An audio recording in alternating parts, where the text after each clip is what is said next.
Hi, this is Shauna, the CEO and founder of Fuel Talent.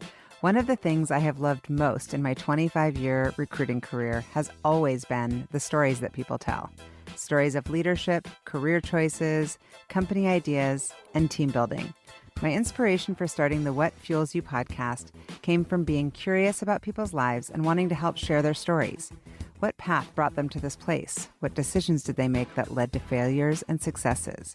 Who influenced those decisions, and what lessons were learned along the way? I hope you enjoy the What Fuels You podcast. On today's What Fuels You podcast, I will be talking to my friend Richard Tait, a tenacious and brilliant entrepreneur originally from Scotland. You may know him for co-founding the top-selling game Cranium, or finding the Seattle-based energy drink Galazzo, or for his impressive work earlier in his career at Microsoft and most recently at Starbucks. He's been called one of Seattle's most successful entrepreneurs and is now a judge on GeekWire's elevator pitch. Richard is a perfect example of being someone who believes in following your dreams, and he sets an incredible example to all dads out there for his love and commitment to his family. Welcome, Richard. Hello, hello, hello. I had to add the dad thing in there because that, honestly, like as your friend, is one of the things I love most about you. I just think that like you prioritize your kids in such a way, and when you talk about them, you just beam. It makes me happy as a mom. Oh, well, Yeah. I love them so much, and I'm trying to do a better job. I'm sure they could tell you that there's room for improvement, but I do the best that I can. We're all in a constant, work in progress. So we're going to start with rapid fire. Okay. You ready? I am ready. I love rapid I fire. love it. First, you're the only one I've started with this, but what fuels you? That's the name of the podcast. So what fuels you? Because you're like such a passionate guy. What fuels you? I love bringing delight into people's lives. Everything I've ever tried to create was driven by a particular moment or a particular emotion that I was hopeful I was going to provoke and bring. And usually it's with a smile. I love smiling, and I love to bring smiles into humans' lives. I love that. I'm also driven. I've got a weird confliction, which is I'm driven by a fear of failure rather than the glow of success. And I hope by the end of my life I've inverted that. But that's like the hate to win or hate to lose versus love to win.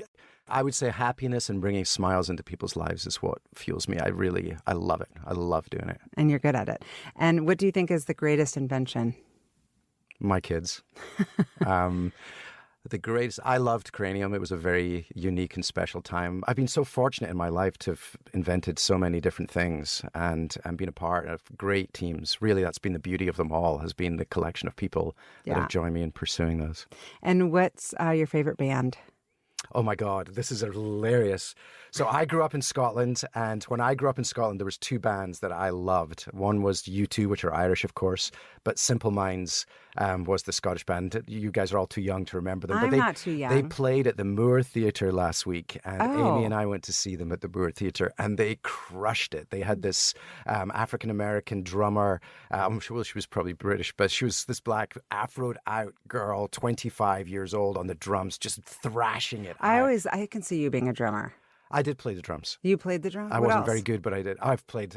My mum and dad made me play the clarinet. I really wanted to play the saxophone because that had some swagger with it. Yeah, of course. But I think drums do too. Drums is like... I like playing the drums. I like that. drummers. That's my favorite part of any band. And if you could be born into any generation or be like in your 20s in any generation, which one would it be? Oh, right now. I think the world is tumultuous as it is right now. I think there's so much opportunity that I'd actually like to be younger than 20 right now. I recently had the chance to visit Blue Origin, and when I went home at night and had dinner with my son, who's 14, Deacon, and I told him about my day and how extraordinary that visit had been and the magic of it all, and he looked at me with this intention in his eyes, and he said, "Dad, I'm going to be the first Tait in space." And I said, "Oh, you probably are, young man. You probably are." I love that. He's a great I feel kid. like he was just 10. Like, I mean, that's crazy. Yeah. He's 14. So, okay, what's your biggest fear? We got to go dark.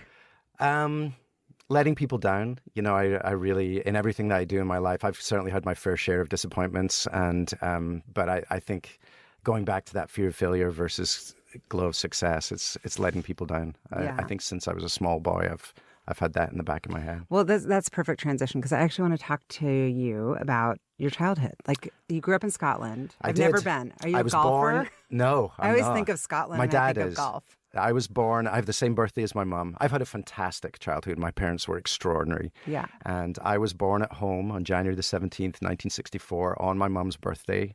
I feel very sorry that I've stolen I her told birthday. you that Max was born on my birthday. Yeah. I know. It's not fair. And to I was me. born in a town called Broughty Ferry, which is just close to Dundee. And I lived there until I was about 10 years old. And then we moved from the east coast of Scotland to the west coast to a town called Helensburgh, which is about 22 miles outside Glasgow. And how are they different? I mean, I can't even picture these towns. They're like the small town? Yeah, they're both relatively small, and they're both on the water. One's on the River Tay and one is on the River Clyde. And how would they be different? Like, what could you compare them to here? I think Helensburgh probably has. How could I compare them to here? That's a great question. I think Helensburgh was a more prestigious. My dad moved for a better job. Yeah. And Dundee's an industrial town, which I like industrial towns. But they were just different chapters in my family. Different chapters in your family. And so, did you go to public school? No. Oh, yeah, I went to public school, yeah. And in Scotland, there was like one school. We all went to the same school. When I went to work at Microsoft, there was 2,400 people. And when I went in my high school, there were 1,700. 1,700 in your whole high school. And so you guys all kind of knew each other. We all knew each other, yeah. Yeah. And so, and you have two sisters. Where are you in the birth order? I'm the third. I'm the youngest. So You're I had the 5 baby. years with my parents by myself, which was an extraordinary time for me to build a relationship with them. Just a great chapter for me. I still need to meet your parents because the way you talk about them too. They are amazing people. Yeah. They're married for over 65 years. They still hold hands. They laugh all the time. They're the funniest people to be around and were great examples for me. I've benefited from my dad's drive and desire and my mum's warmth and sense of humor. Yeah. And I feel I have both of them living inside me. I love that. And so where are your sisters now? There's also... I have one sister who lives in London and then another sister who lives just outside Glasgow. Okay. Yeah. And so when you were a small boy, if we were like hanging out and, in school together, would you be like the same Richard that I'm meeting today? It's very interesting. When I worked at Microsoft, I was so intense during that time. That was for me from about 22 years old to 32. And my mum and dad thought I joined a cult, particularly in the first 5 years. When I did Cranium, my mum looked at me in my eyes and said that I'd rediscovered the boy that she knew. Oh. And when I was a little boy, I was incredibly curious. My parents were exhausted by the time I came along, so I think they left me to my own devices quite a lot. But they encouraged my curiosity. The greatest gift my mum and dad gave me was the belief that I could do anything and encouraged my curiosity. I love that. And they were so supportive. I love to that. this day. And so I know that you studied computer science and this school, Harriet Watt. Tell me about that. I don't know this school, obviously. Well, the interesting part, you asked me earlier about drumming. When I was a young boy, my family were servants for a family called the Templetons of Troon in Scotland. And my dad was the first one to really elevate our journey and change the path of the name Tait. And he ended up running Polaroid in Europe. Wow. And so he really... How did he do that? he was an engineer and he was an incredibly hard worker. And he demonstrated to me the power of just grinding it out every day and hard work. And people loved him. I toured the factory with him many times and he was a good leader. I love that. But what happened was he came home and I wanted to be a drummer in a band. I told him, he asked me, what do I want to do? And I wanted to be in a rock band. And how old were you at this time? I was 13. Oh, yeah. And my dad was a little stunned by that reality. And he, with a moment of parental genius, he brought from America, he brought a synthesizer building kit so that he got me interested in electronic engineering at the same time as my passion for music. So I started building and programming when I was 13 years old. This was in 1977, and I started with something called the BBC Micro. And I would program anything. You could have given me a hairdryer That's or so a microwave, cool. and I would have tried to program it. But that was when I started to get interested in computers, and that became my passion. Yeah. And then I ended up going, the geekiest school in Scotland is Harriet Watt, and that's where the engineers are drawn towards. It's in Edinburgh. And But I feel like you call yourself, I've heard you say that, like I'm geeky, but I think of you as being like cool as shit. Like, no, I wouldn't say. Geeky's now cool as shit. I That's know, great. but no, cool and a not, like, you're just so cutting edge and so on the front, I don't know, forward thinking. I don't think of you as being kind of the introverted tech guy in the corner. I'm always Well, I don't think geeks are like that. I love science. I love engineering. I love how things work. When I was a little boy, I got that book, How Things Worked, and I just loved it. I read every page. It was beside my bed. And I just love understanding how something works. Are any of your kids like that? All of them. They're all like that. But different ways. Remy's really passionate about horses, but she's studying equine management at the university. And so she likes the behind the scenes. She's a fantastic writer, but she also likes the behind the scenes part of writing. Deke is very like me. Finn is passionate about language and loves the science of language. And then of course, they're all a little like that. Yeah. That's super cool. And so you went to the geekiest school, quote unquote. Yeah, I was really proud to get in there. In my life, this will become a consistent theme in our conversation today. It's always a door that closes that results in another door that opens. It's happened consistently in my life. And often the door that opens is a much more joyous path. And what was the door that closed? When I was 16, I had the chance to get into college early.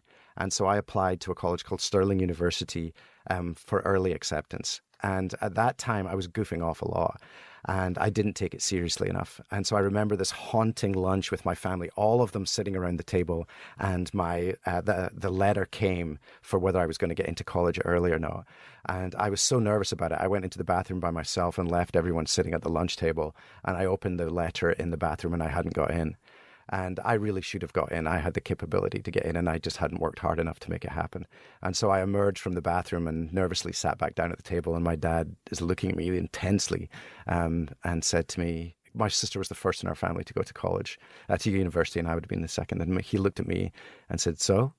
And I had to tell them all at the lunch table that I didn't get in. And that was a wake-up call for me. And I was really determined to get into the best school that I could, and that was Heriot-Watt. That's great. And so then I know that you ended up getting an MBA at Dartmouth. I did. But why did you need to get an MBA? Why did you want to get an MBA? So when I was and why Dartmouth? That's all great questions. When I was in undergraduate, I became very good at programming robots. That was my specialty, was kind of early AI and programming robots. And at that time, that was all that people wanted me to do. But I was the first student in my computer science class to come up with a business plan. I had an idea for a business when I was 20 years old. And no one in Scotland was going to back a kid that all I had was being a paper boy. They were not going to back me to start a business. And the business that I had, I would do again today if I had the chance. What was it?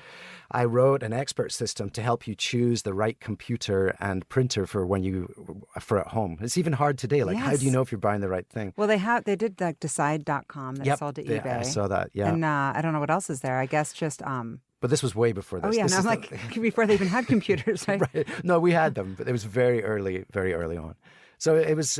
I thought it was good. So I couldn't get. Wasn't getting the job that I wanted in Scotland. So I met with this guy called David Cameron, who's the head of the Scottish Business School. And he looked at me and he said, "Richard, with your personality and drive, you have to go to a country that was founded on a pioneering spirit. And that country is America." And so he encouraged me to... How about Dartmouth? Well, no, what happened then was as a young boy, I was motorcycle crazy, and I watched a show called Chips on TV. We're still on season 1. I love Chips. And so... I was raised on Chips. My brother, I have a brother, yeah. And he was a motorcycle fiend. Yep. So I wanted to go to California. So I applied... Is that Ponch and John? Yep. I applied to a bunch of schools, but the one that I wanted to go to was UCLA, and I didn't get into UCLA, but I did get into Harvard, Dartmouth, and other schools. That's kind of fascinating. It is fascinating. But my mum and dad were moving to Boston, and I saw it as a good opportunity to be relatively close to them. And Dartmouth was the same size of school as Heriot-Watt was. And I was, I knew that I was going to be a first-generation immigrant at 21 years old, and I wanted to play at somewhere that was felt similar and familiar to me. So you said your parents moved to Boston? My dad came for a couple of years. Did I miss all that? Aren't they in Scotland? They are in Scotland. When my dad was doing well at Polaroid, he had the chance to set up a manufacturing facility in Boston for Polaroid.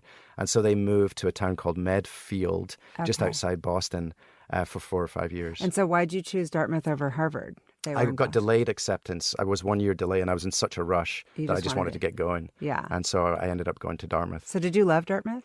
It was, I wouldn't say that I loved it. I benefited from the experience, but it was first year of business school was really hard for me because I'd never studied economics. I'd never studied finance. I'd never studied all of those things that are so important. But you got into all these schools. I got pretty good grades when I was graduating from undergraduate, so I think that helped. Yeah. But I think the pioneering spirit, that was everything I was living at that time, was following a dream, moving thousands of miles away. Well, and the story of your grandparents and your great-grandparents. Yeah. Super cool. Yeah. I love it. Yeah, my grandfather, his early career was as a chauffeur, and my great-grandfather was the gameskeeper. So it was a big transition for us as a family. So then what did you think? Here you are, you have your MBA, and you're thinking, now what am I going to do with it? This is another example of one door closing. The company I wanted to work for was Apple. And I was such an Apple fan and so dedicated to Apple. But they wouldn't interview me because I didn't have a green card at that time. And then along came a woman called Cheryl Newport from Microsoft in Seattle, a company I knew very little about and a city that I'd never seen. But a person that I met that had this intensity and she was so passionate about working at Microsoft and the interview. So you met her at She on came campus recruiting? Yeah. Okay. And it was such an amazing interview. And I reached across to her and I said, I don't know what Microsoft's like and I don't know what Seattle's like, but if you represent the culture, please let me come. And she offered me the chance to do that. I know it changed my life. Are you a person who kind of generally goes with your gut? Yeah. I mean, it sounds like that's an experience where she offered you the job on the spot, or like... Yeah, I mean, I still had to come out to Microsoft to see it, but she invited me out, and she represented everything that I believed in at that time. And was that consistent with what you experienced once you got there? Well, my first boss was her husband, Peter Newport. Where are they now? They're in Bellevue. I still see them. That's super cool. But is she still at Microsoft? No. But Peter's still involved, I think, in and around Microsoft. But she was absolutely right. She represented the culture, and when I got there, it was an amazing experience. So how would you describe the culture when you got there, and how did it change by the time you left? Well, remember when I got there was about 2,400 people. So we were pretty much a hunt and kill culture. I mean, our job was at the dawn of client server computing. So the PCs were still relatively nascent. Certainly, PC computers in business were very nascent, and we were creating history. And when you have the chance to create history, you have to accept the level of conviction and the challenges that are going to be represented. And that was the journey that we started. I worked on operating systems at first on a thing called OS2. But that was at the time we were competing with Lotus, we were competing with WordPerfect, we were competing with Novell, and every business that we were competing in, we were the underdog. And that was incredibly motivating for me. I loved it. And then as it grew, by the time I left, there was probably about 70,000 people. That's incredible. And it became a lot more hierarchical, and there was a lot more people. That was when I decided that I should try and do something new. Because after 10 years, I felt like I had got the best. Microsoft had got the best out of me, and I'd had the chance to give them the best. Yeah. And is that where you met Karen, your the mother of your kids? Yep. Yes. Yeah. We met in my in the first year there. Yeah. Karen was one of the early women. Came from a family, 4 of her 5 family members worked at Microsoft, so that was all part of their tapestry. Wow, that's amazing. And so the people that worked with you at Microsoft, I mean, now you've had lots of incredible entrepreneurial experiences since you left Microsoft, but how would those people describe you? The ones that you worked with at Microsoft? Were you different than you are now? No, I don't think so. I had breakfast 2 days or 3 days ago with Ben Slivka, who was one of the guys that I worked with very early on at Microsoft. And we're still the same people. I mean, I find we talked about when we'd stumbled or the failures that we'd had to endure in life. And at that time, I don't think we were that vulnerable. I don't think we would have benefited or shared as much wisdom or the experiences that we've had that have been more challenging in our lives. Well, sometimes it's easy to be vulnerable also when you're so successful, because you're like, what do I have to lose? Also when you get older. I mean, we were 23, 24 years old, and for me, it was my first career. And so sharing vulnerability at that time of life is a pretty sensitive thing to do. Yeah. And did you like Seattle, or was that I still love Seattle. But when you got off the plane, you're like, here I am. It's the same latitude as where I'm from in Scotland. Yeah. The geography and topology is similar. The climate's similar. I really love, and also I love the pioneering spirit. I've never felt more supported as an entrepreneur in a city like Seattle. Yeah. I mean, it's just such a great entrepreneurial community, and a city that is one of the last settled cities and has that pioneering spirit to it. I feel very at home here. I love that. What was after Microsoft? This is a not very often told story, but I missed it. I was so depressed and struggling to try and find something to do and a new sense of purpose. And my dad had always told me I had a good face for radio. I decided that... Oh, wait, no, I do know this. You wanted to become a DJ? When I was growing up, there was a radio DJ in Britain called John Peel, and he had a late night show, and he broke all the bands that I grew up in. I grew up with the Sex Pistols, the Damned, the Clash. All of those breakthrough bands were born from John Peel's radio show, and I wanted to be the John Peel for America. So I went back... It's not too late. Well, I went to Bellevue Community College, and I took radio read about this. Radio DJ classes for 7 months, and then I tried to get onto the mountain. And? I was a dismal failure. The person that I met at the mountain destroyed any dream that I had of getting onto the radio. And it, in retrospect, it was the door that closed that resulted in another door that opened. But that was devastating for me because I was feeling very insecure, and I was trying to reinvent myself. And the first step that I took on that journey was one that exploded. Well, you're not a kind of person who can just kind of go through the motions of life. Like you're a passionate person. So I would imagine that the other side of that is depression, right? You're like, I'm either in or I'm sad. Yeah. And I was super sad. I can remember taking the elevator. I was crying in the elevator to down in the building and the mountain building. And I had a little proposal with me, and I stuffed that proposal into a garbage can that I still see when I drive past that building. I still remember that moment. But it was another opportunity to pick yourself back up and try and regather yourself. But I was fragile at that time. It was a hard message to receive, but probably the right one, and that resulted in me going off and trying to invent something new. And so, tell me about the inventing of something new, because you're an inventor. But this, the game, and had such incredible success. Mm-hmm. And I love the story behind Cranium, but I want to know about the early days. Like, did you come up with the idea and then find your co-founder, or you and your co-founder together? Oh, Whit was How did all that happen? Whit was the other Cranium guy, and we'd worked very closely together at Microsoft. Whit was the genius behind many of the reference titles that we had, the World Atlas. He was a pioneer on the Encarta team, and him and I worked very well together, and I knew that we'd be complementary. But I hadn't chosen him before we started working on Cranium. As part of in my jammies at 3:00 in the afternoon, we decided that we were going to go to New York for the weekend with a couple called Dan and Maggie. And so we ended up, it was a rainy Sunday, and we'd flicked through the newspapers and we'd read the books, but we were staring at each other wondering what we were going to do next. And they mentioned a word that still to this day will make me skip with joy. And that word is Pictionary. And they challenged us to a game of Pictionary. And we'd never been beaten at Pictionary. I challenge anyone listening to a game of Pictionary. You can do a straight line and I'll be Mount Rushmore. And so sure enough. And I'm the opposite. I suck. Well, but it's also Scrabble. I am pretty good at Scrabble. Well, then we're the yin and yang, because immediately Dan and Maggie we crushed them at Pictionary, and they immediately challenged us to a game of Scrabble.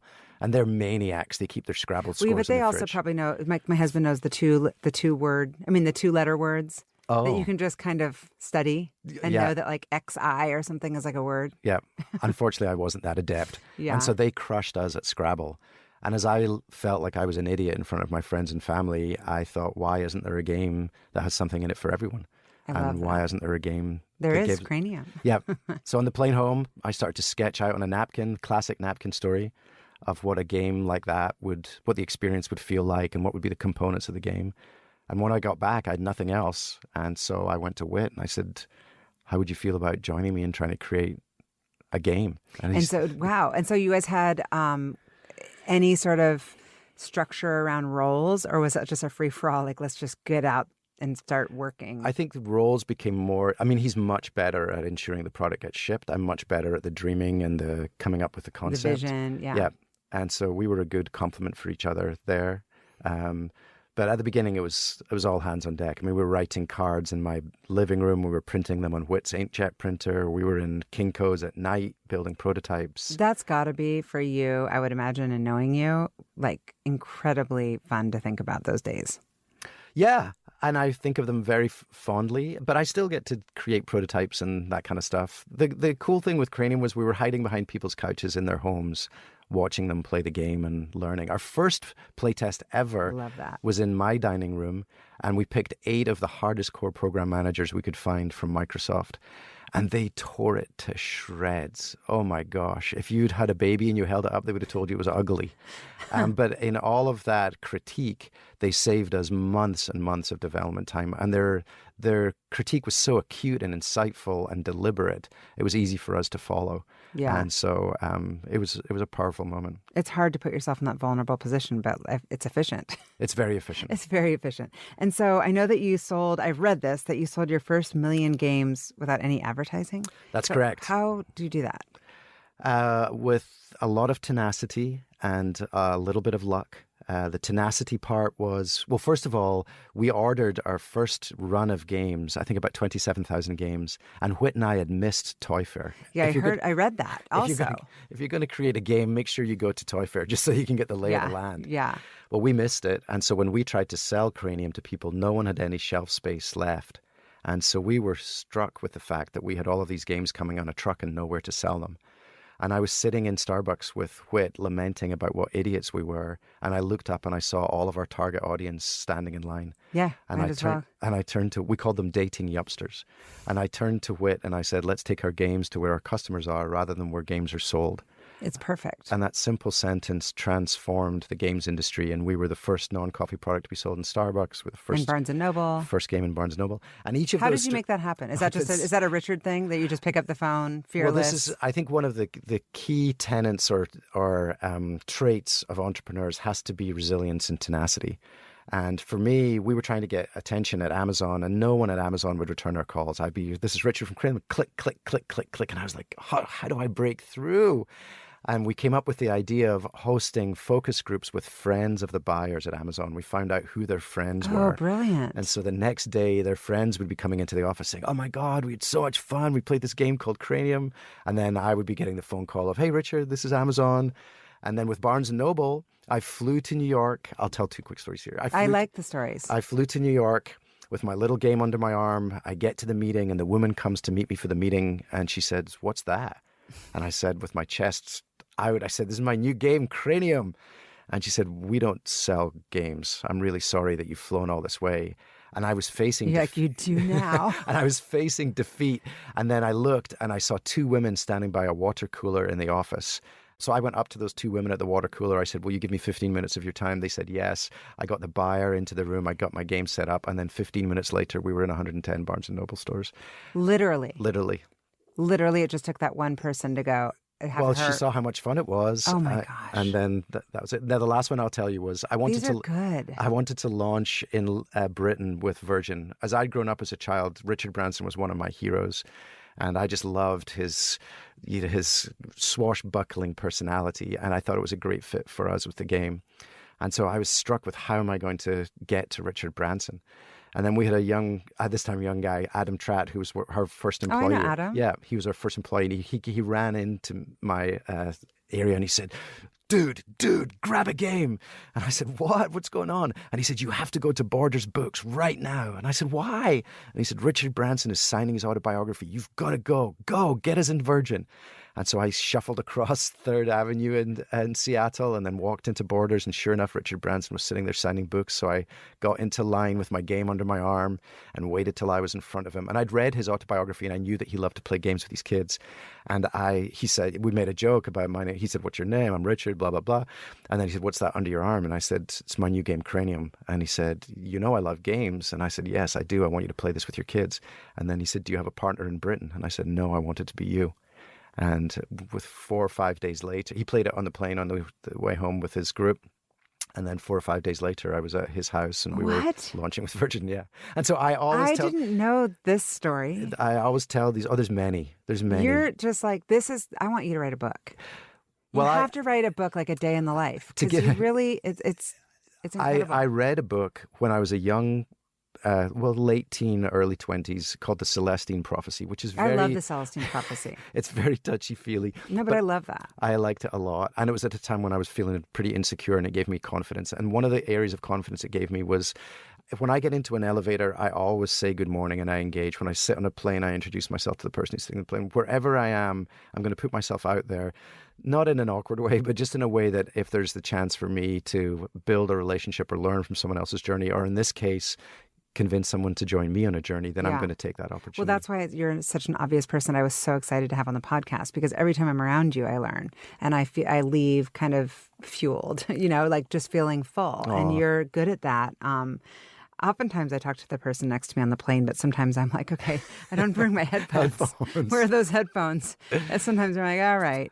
One of the best stories that I have is one about a book called Orbiting the Giant Hairball. The same guy that we played, the invention of Cranium came from is a guy called Daniel Katz. And Daniel and I will take a trip every year. And this time we were in San Francisco and he wanted to read books. And I don't read recreationally. So it was a terrifying experience for me just to go to a bookstore and pick a book. And so we went to this Rizzoli's, I think it was called, bookstore in San Francisco. Yeah.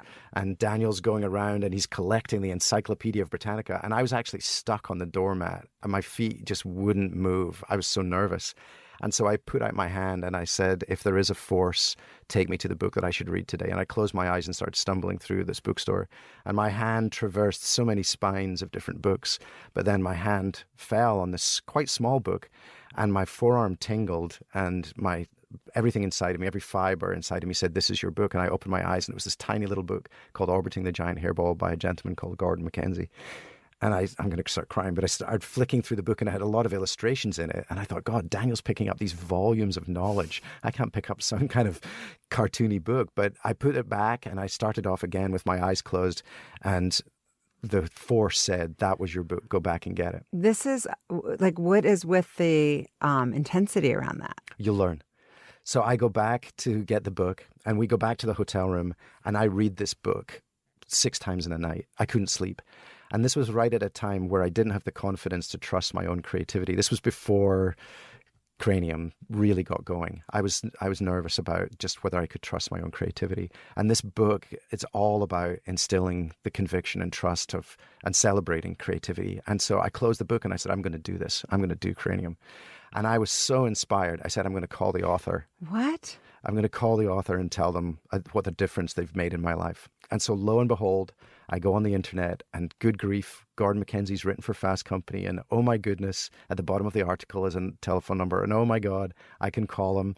And so I call him up and sure enough, I get his answering machine. And I just say to him, I just want you to know that the book that you have written has given me the confidence to trust my own creativity. And I'm going to go on a journey and I'm going to create a game.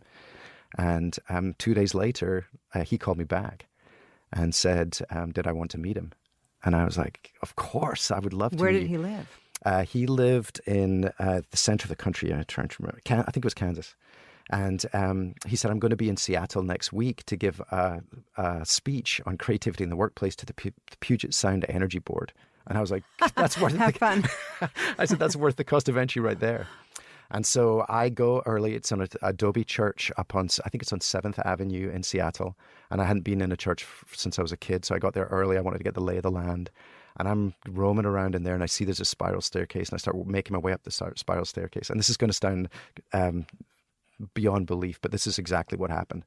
And as I got, the sun was shining really brightly through the window, and through this haze almost of this light, a hand emerged and it said, Richard. And I was like, it's too soon. I'm not ready. And this gentleman reached out and pulled me forward and said, I'm Gordon. And this 70-year-old man walked with me with his arm in my arm, taking me to this vestibule for this presentation. And his little tweed jacket and just a wonderful human being. And as I sat at the back of the auditorium, he was just sitting on the stage with his legs going like this. And there was drawings, illustrations from the book on a clothesline behind him. And no one was speaking. It was very awkward. And then he said, we can start whenever you guys are ready. And eventually somebody called out one of the numbers that was on the illustration. And I watched him rediscover and celebrate the book in front of this auditorium. And we created a real relationship together, which was a wonderful part of that journey. He must be really proud. Well, he's dead. I was about to say, now, if he was 70 then he's probably dead. Well, what now. happened, the hard part at the end of that story, I would call him up and we'd chit-chat every couple of weeks. And then one day I called him and I said, Gordon, how are you? And he said, how are you? That's a question that's asked by cashiers in supermarkets that don't really care about the answer. He said, do you really care? And I said, yeah, I really want to know the answer. And he said, I have pancreatic cancer.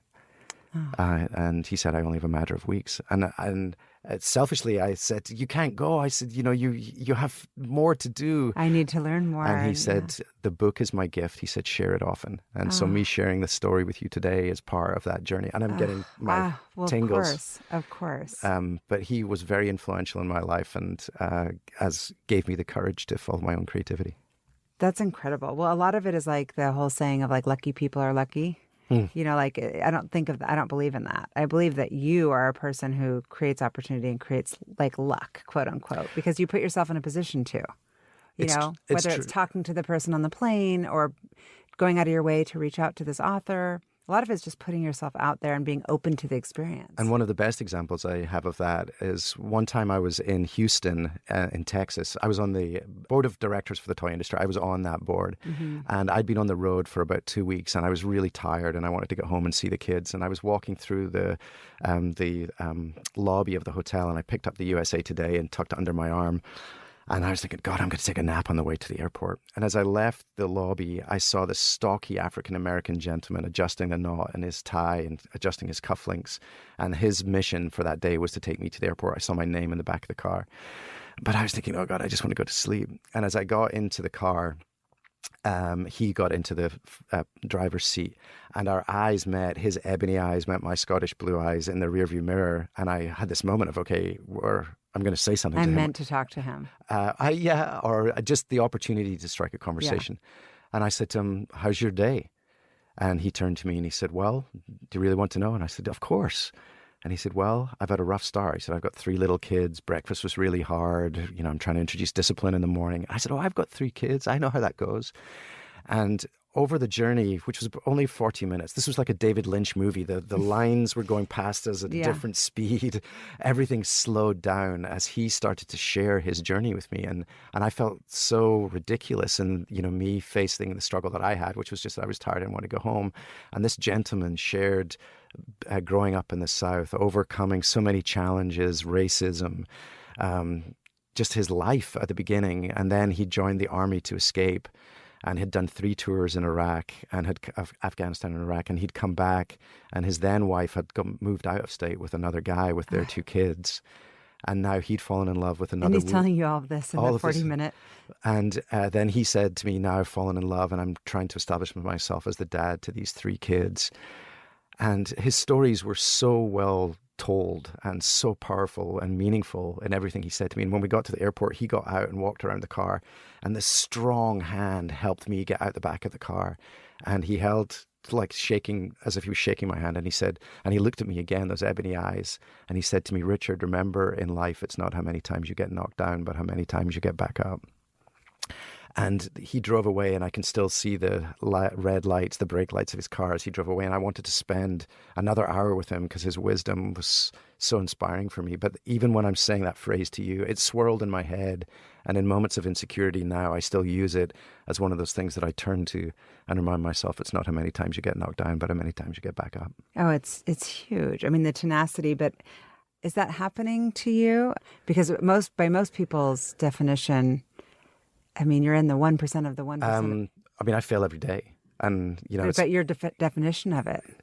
Well, it has different levels. I mean, I had a company that went bankrupt last year. I'm divorced. I've got many aspects of my life where I can point to significant areas where I feel a sense of failure. But you also have a lot of self-awareness, and that's why you're focusing on them as areas for growth or areas for improvement. A lot of people just kind of brush that stuff aside. I always look at life. I've got one other story I would love to tell you. I love that stuff. There was a moment during the time at Cranium where I was getting my shoes. So I always look for inspiration, and people always ask me about mentorship, and I get mentorship from a wide variety of people interactions. That mentor you, but not formally, just kind of messages. Just that I have messages or learnings. Mm-hmm.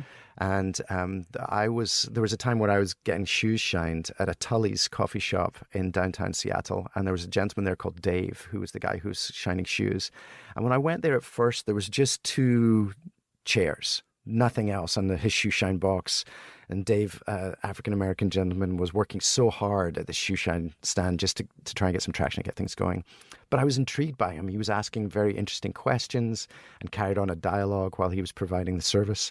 And as time went by, I started to notice that there was newspapers, financial newspapers, that were left out at specific pages for people to pick up.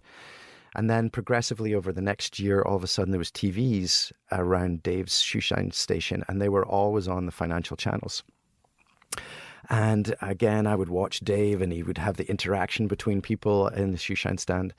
And then one day I was getting my shoes shined, and he mentioned to me that he was going to be going off for a little while. He was taking some time off, and he was going down to Arizona, where he had his motorcycle. He had a Harley Davidson motorcycle. And I was like, whoa, Dave. I'm a motorcycle guy. Well, I did do that. But then I said, tell me a little bit about this Arizona. And he said, well, I've got a place down in Arizona. And I'm thinking, there's more to this story. Multiple homes, multiple motorcycles. So then what transpires, I eventually pluck up the courage to ask him, what's the gift? Like, what's the story behind the story? And he said to me, I've realized that he didn't have a formal education, but he said, the gift that I was being given is I'm a very good listener and I know who to trust. And so he encouraged conversations between the financial community in these two shoeshine chairs. He provided the newspapers that prompted conversations around financial topics. He had the TVs playing on the finance stations, so who was ever in the chair would either talk to him about it or they would talk to the person next to them about it. Interesting. And he had built a portfolio of his own with his savings from the shoeshine stand. And I learned from him, sometimes you don't have all of the gifts, but if you focus on what your true gift is, then you can deliver your own sense of success. And I think for me, then I always compliment. I know what I'm good at. I'm a good storyteller. I'm good at You're a inspiring really good people. storyteller. I'm riveted right now. And I don't think we can edit this one. We just have to let it rip, right? Yeah. And I'm pretty good at inspiring people to follow a dream and a mission. But I know that I needed to complement myself with other skill sets for me to be successful. Yeah. And with Dave, then he focused on I always talk about shots, Michael Jordan's famous shots. And Dave's shot was, being a good listener and knowing who to trust. I love that. Yeah, it should be a movie. Dave. Yeah. Do you ever see Dave anymore? No, he's gone. And so the author, tell me his name again. Gordon MacKenzie. Gordon MacKenzie. Did he get to see you through the sale of Cranium?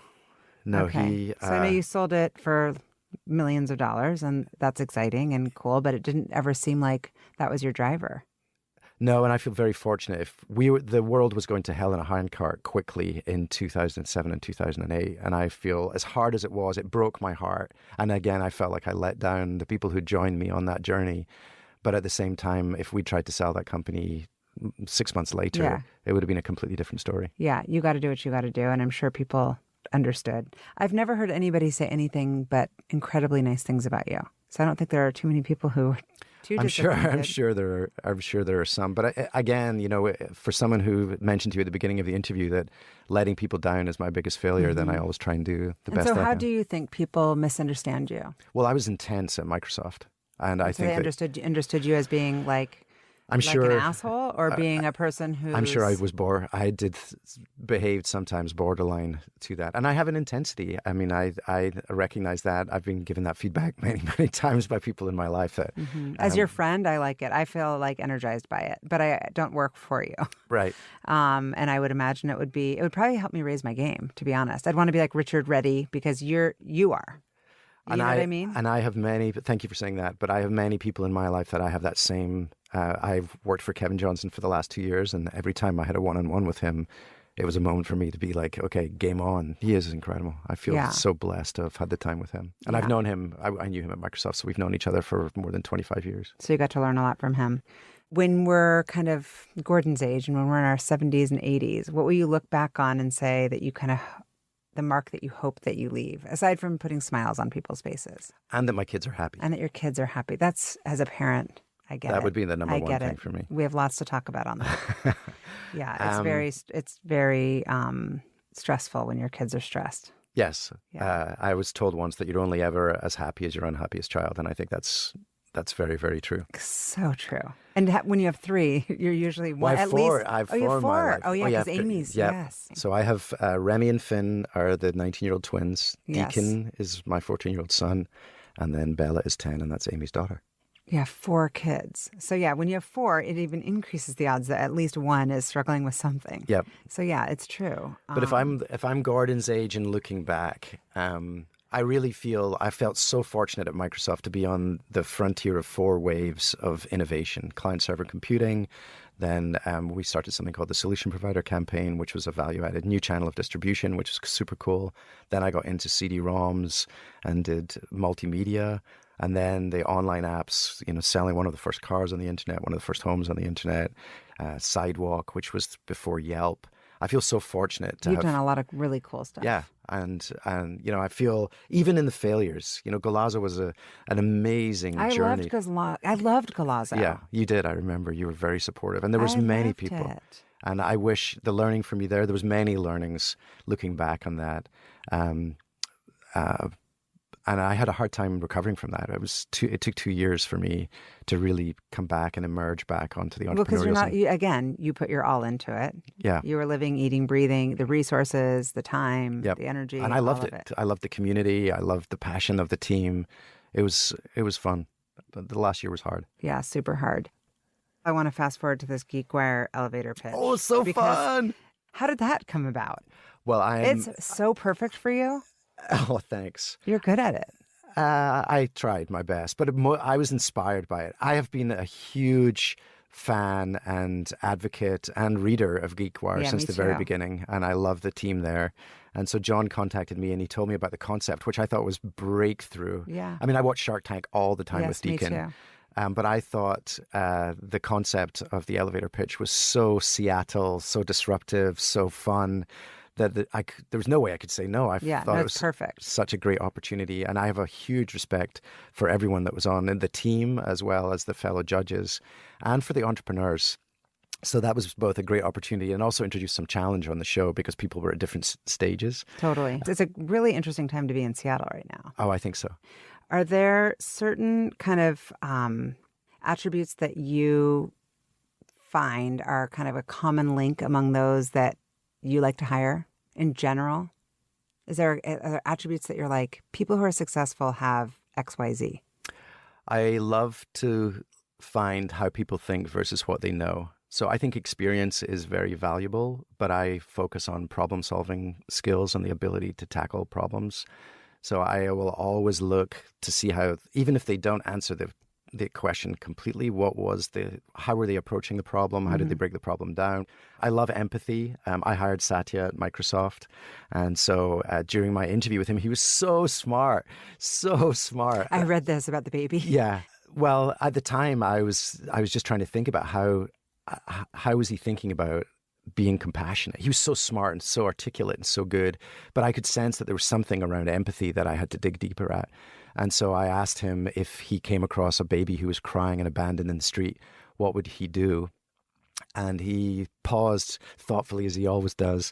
And then he said to me, I would call 911. And I was like, dude, you pick it up and you cuddle it, you console it. And then call 911. And he comments and that was the start of my journey with him. And it was an amazing 2 or 3 years that we had together. But he also, at the beginning of his book, Refresh, then he comments on that desire to be more empathetic and how it affected his personal life. It's interesting that you picked up on it. Yeah. Well, I'm looking for those things because empathy results in compassion, results in being able to understand customers. That is a key trait. It's something that I would look for in an interview that doesn't come across as just what did you do at Boeing in the 4 years that you were there? Yeah. And so are there go-to interview questions that you that you use? And also, which roles do you think are hardest to hire? Well, sometimes I was very fortunate at Cranium laterally to have a CFO called Bob Barton, and that was the person that I needed. I should have hired him earlier. That's a big regret that I had. I interviewed him earlier in Cranium's journey. And that's an example of where there's a discipline where it's not my strongest discipline, but he understood me and what I wanted, my vision, and he would have complemented my skill set. So it's not that they're harder to hire for, they're just the best ones that you have to look for. Where are the areas that you're not strongest and where you have to complement, and be aware of what those weaknesses are that you have to complement. Go-to questions. Oh my God, I have a library of questions that you do. Will you send them to me? Yeah, we should publish. Will you send them to me? Yeah, we should do that. That would be really fun. No, for real. Yeah, because I feel like I've been doing this for 25 years. Mine are getting a little stale. Well, that's and I can read I can Google things, but I think I'd like to learn from you. I could talk to you for so many hours, and it's incredible. We're so lucky to have you in our community, and I'm so glad that you're engaged. I think that I can't really picture you just kind of settling into some job. Like if your next entrepreneurial experience just completely takes off and you're running some $100 million company, I can't picture you just being like, this is great. You're going to go do it again and again and again. You're born to be an entrepreneur. I think that, well, I mean, my first business was actually delivering newspapers in Scotland. And when I was standing at the doorway delivering the newspapers, I smelled that they were making breakfast. And in Scotland, we have a breakfast called a bacon butty, which is bacon rashers on a breaded roll. And then I looked into the economics of bacon and breaded rolls, and they were much better than newspapers. And so I built a bogie to pull behind my bicycle so I could sell people breakfast at the same time that I was selling them newspapers. And it's endless stories. You have to write a book. I'll take the interview questions. You take the Richard Tait stories. It's really unbelievable, your stories. You're going to continue to have them. I mean, it's just who you are. I hope so. It's what makes my life joyful. Well, Richard, maybe next time we have even more time, we can just go completely off topic and just talk about all the random. I want to talk about all the stories because this is a blast. Thank you for all the inspiration you're bringing to us. I really appreciate it. Thank you for listening to the What Fuels You podcast. Be sure to subscribe, rate, and review on iTunes, Google Podcasts, or Spotify, and follow us on social media to keep up with the latest news and episodes. You can also contact us at podcast@fueltalent.com to provide feedback, ask questions, and share topics or guests you would like us to cover in the future. We hope you feel inspired by our guests and that we have helped fuel your day. Join us next time for another episode of What Fuels You.